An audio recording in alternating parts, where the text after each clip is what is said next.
Hamas के हमले के बाद इजरायल की तरफ से लगातार जवाबी कार्रवाई हो रही है। इजरायल की सेना ने यह पुष्टि की है कि गाजा की तरफ 1 लाख सैनिक रवाना किए जा रहे हैं, जिनका लक्ष्य हमास की सैन्य क्षमता और उसके शासन को खत्म करना है। अमेरिका की तरफ से एयरक्राफ्ट और लड़ाकू विमानों को इजरायल को समर्थन देने के लिए इस इलाके में भेजा जा रहा है। अब तक के आंकड़ों के मुताबिक हमास के हमले इजरायल के 700 लोग मारे गए हैं, 100 से ज्यादा बंधक बनाए गए हैं। गाजा पर इजरायल के जवाबी हमले में 400 लोगों की जान गई है, 2000 से ज्यादा घायल है।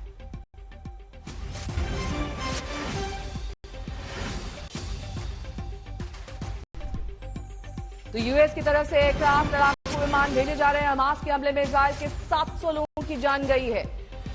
विनाशकारी तस्वीरें आप देख सकते हैं इस वक्त। ये तस्वीरें गाजा पट्टी की, जहां पर लगातार हमले किए जा रहे हैं। हमास के खिलाफ इजरायल की जवाबी कार्रवाई जो अब काफी तूल पकड़ चुकी है।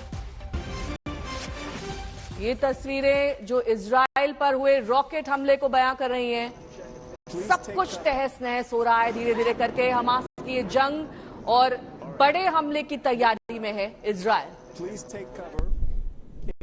ये रॉकेट हमला, इजरायल हमास के बीच लगातार हमले, जिसमें यूएस भी मदद कर रहा है, हथियार भेज रहा है।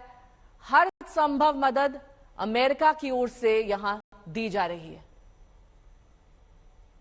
सैन्य मदद, हथियारों की मदद, जहाज, युद्धक विमानों को इजरायल भेजा जा रहा है। गाजा पर कब्जे की तैयारी है।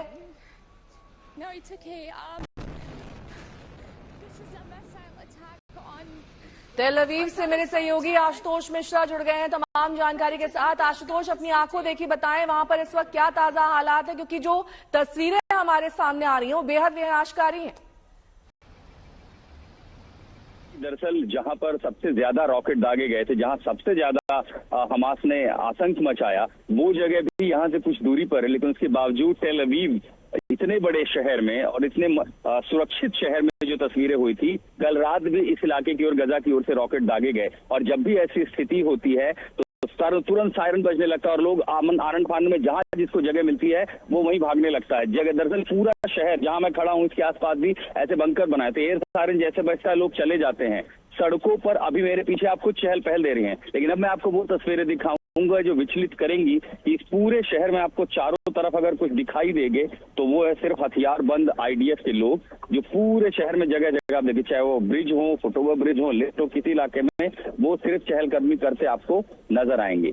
इसके साथ साथ पूरा इलाका जो है, अब यहाँ पर हम देख पा रहे हैं कि अचानक जो रिजर्व फोर्स होती है, क्योंकि वो बड़ी संख्या में आ गई है, तो या तो इनको मोबिलाइज कर दिया गया है दक्षिण की ओर। अब आप जिनको देख पा रहे हैं, ये सब वो लोग हैं जिन्होंने पूरी रात ड्यूटी की है और इन सड़कों पर हथियार लेकर के या तो परेड करते रहे। इतना ही नहीं, जब हम एयरपोर्ट से उतरे, देर रात तक जगह जगह पर बैरिकेडिंग के साथ हथियारबंद जो आईडीएफ के लोग थे, क्योंकि उन्हें पता है दुश्मन कौन है, लेकिन वो किस रास्ते आ सकता है। और खासकर ये देखते हुए कि शनिवार को जैसा उपद्रव हमास और गजा की ओर से आने वाले, क्योंकि पूरा जो किला है इजराइल का सुरक्षित, उसको उन्होंने भेज दिया था। आप अगर इस पर बिल्डिंग की तरफ देख रहे हैं, हर इलाके पर, हर जगह पर सैन्य बल इजराइल का पूरी तरह हथियारों के साथ तैनात है।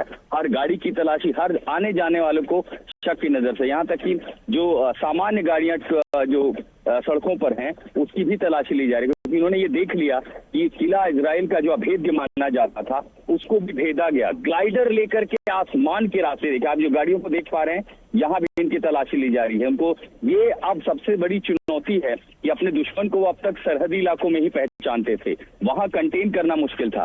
लेकिन जिस तरह वो सड़क मार्ग से, जल मार्ग से, ग्लाइडर लेकर के दूसरे रास्तों आप देख पा रहे हैं, ये तमाम सारे लोग हैं जो हथियार लेकर के अब सड़कों पर। ये सामान्य स्थिति इजराइल के लिए नहीं है, तेल अवीव के लिए ये सामान्य स्थिति नहीं है। जितने भी सड़कों पर आप सुबह सुबह की ये जो व्यस्तता देख रहे हैं, ये आम है। आप बने रहिए हमारे साथ।